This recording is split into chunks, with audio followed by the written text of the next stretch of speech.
good, and that we had made a film that the audience deserved.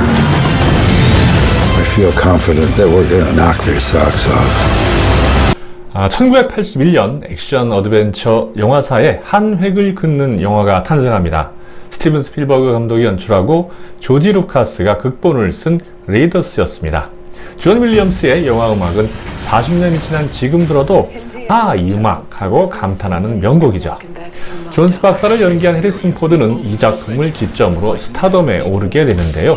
작품 역시 아카데미 5개의 부문을 수상하며 흥행에 성공한 덕분에 그 후 3개의 시리즈가 추가로 제작됐고 드디어 시리즈의 마지막을 알리는 운명의 다이얼 편이 올해 개봉했습니다. 레이더스는 완성도와 흥미성을 모두 충족하는 훌륭한 작품이었을 뿐만 아니라 액션 어드벤처 장르의 기본을 제시하면서 이후의 게임이나 영화에 큰 영향을 미쳤습니다.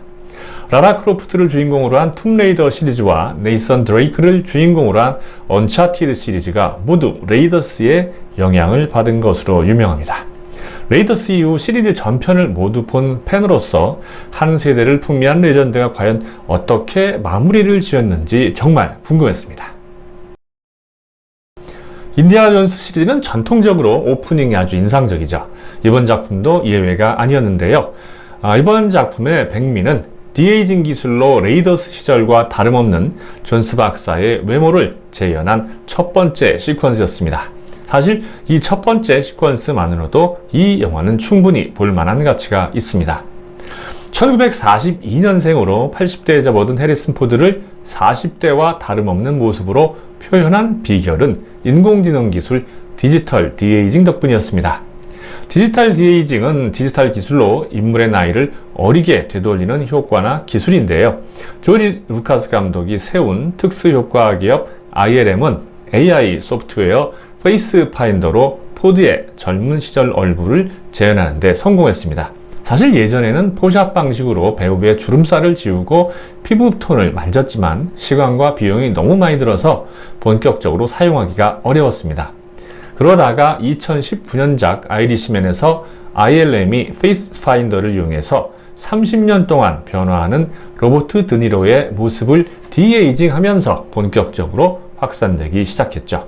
최근에는 디즈니도 한 프레임당 5초 만에 디에이징이 가능한 AI 기술 프렌을 개발했다고 하니까 이제 배우의 나이는 영화 제작에 큰 문제가 안 되는 시대가 될 것 같습니다. 영화 속에서 현실로 돌아온 존스 박사는 흰머리 가득하고 주름 자글자글한 모습입니다. 모험가로서 교수로서 퇴임을 준비하죠. 그런데 여기 옛 친구의 딸인 헬레나가 아르키메데스의 보물을 훔쳐가면서 존스 박사는 예기치 않은 모험에 휘말리게 됩니다. 여기서부터 사실 감독의 역량 차이가 드러나기 시작하는데요. 스티븐 스필버그 감독과 조지 루카스가 오리지널 시리즈에 심어놓았던 DNA를 대부분 배제한 느낌입니다. 혹시나 싶어서 제작진 크레딧을 보니까 감독은 스필버그가 아닌 제임스 맨골드이고 각본 역시 조지 루카스가 빠져있더군요. 사실상 제임스 맨골드 버전의 인디애나 존스인 거죠. 감독 버전이 스필버그와 조지 루카스의 오리지널과 가장 큰 차이를 보이는 부분은 오프닝 시퀀스를 제외하면 나머지가 평범한 액션 영화와 다를 바가 없다는 겁니다. 이 시리즈의 차별성은 보물찾기 과정의 모험과 역경, 또 고대인들이 남긴 미스터리의 기발한 해결이었거든요. 전 지금도 레이더스의 마지막 장면과 또 최후의 성전에서 존스 박사가 절벽에서 믿음을 시험 받는 장면을 기억합니다. 그런데 이런 참신함이 이번 작품에서는 전혀 없었어요. 다이아를 찾는 과정이나 신비를 푸는 과정도 그냥 그럭저럭 평범합니다. 제임스 맨골드 감독이 인디애나 존스 시리즈의 DNA를 너무 안일하게 생각한 게 아닌가라는 생각이 들어요.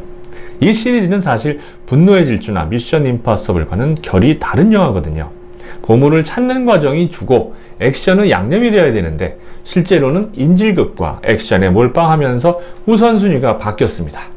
인디애나 존스 시리즈의 DNA를 가장 잘 계승한 것은 영화가 아니라 게임 언차티드 시리즈라고 생각을 하는데요. 제가 얼마 전에 언차티드 해적왕과 최후의 보물을 플레이해 봤는데 주인공인 네이선 드레이크가 보물을 찾는 과정과 또 단서를 푸는 방법이 인디아나 존스 시리즈를 그대로 연상케 합니다. 최근 디즈니 영화들이 마음에 안 들었던 가장 큰 이유는 맥락을 고려하지 않은 PC였는데요. 상당수 영화 팬들 역시 이에 대해서 불만을 표시한 바가 있습니다. 헬레나도 PC의 영향을 받은 것이 아닌가 의심이 가는데요. 극의 흐름을 이끌어야 할 인디애나 존스는 헬레나의 주장에 휘둘리며 그녀의 뒤를 따라가는 조연으로 전락하거든요. 그렇다고 헬레나가 극의 중심축으로서 역할을 제대로 하느냐? 전혀 아닙니다. 오히려 도박빚과 보석금 때문에 보물을 절도해서 경매에 내놓거나 또는 아라비네인과의 불화등만 나열하면서 극의 흐름을 산만하게 만들죠. 위르겐 플러 역의 매즈 미켈슨은 도대체 왜 캐스팅한 건지 의문이 들 정도였습니다. 그가 인상적인 연기를 펼칠 기회조차 주지 않기 때문인데요. 하는 거라곤 존스 박사에게 다이얼을 빼앗길까봐 허둥지둥 도망치는 것뿐입니다.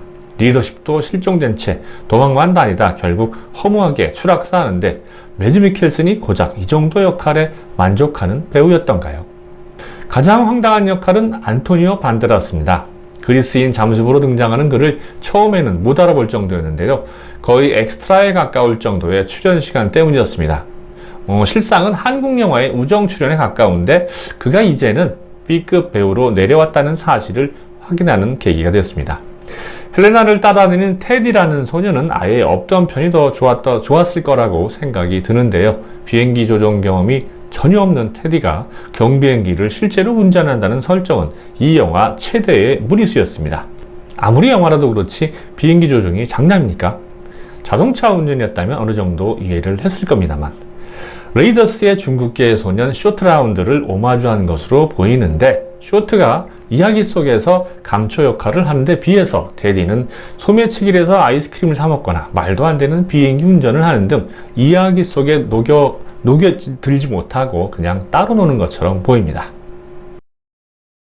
감독의 연출 역량은 디테일에서도 확연하게 차이가 납니다. 스티븐 스필버그가 연출한 인디애나 존스는 대사가 아닌 행동으로 극을 이끌어가는 게 특징인데 등장인물의 대사와 대사 사이에 빈 공간을 남겨놓고 그 여백을 관객의 상상에 맡깁니다.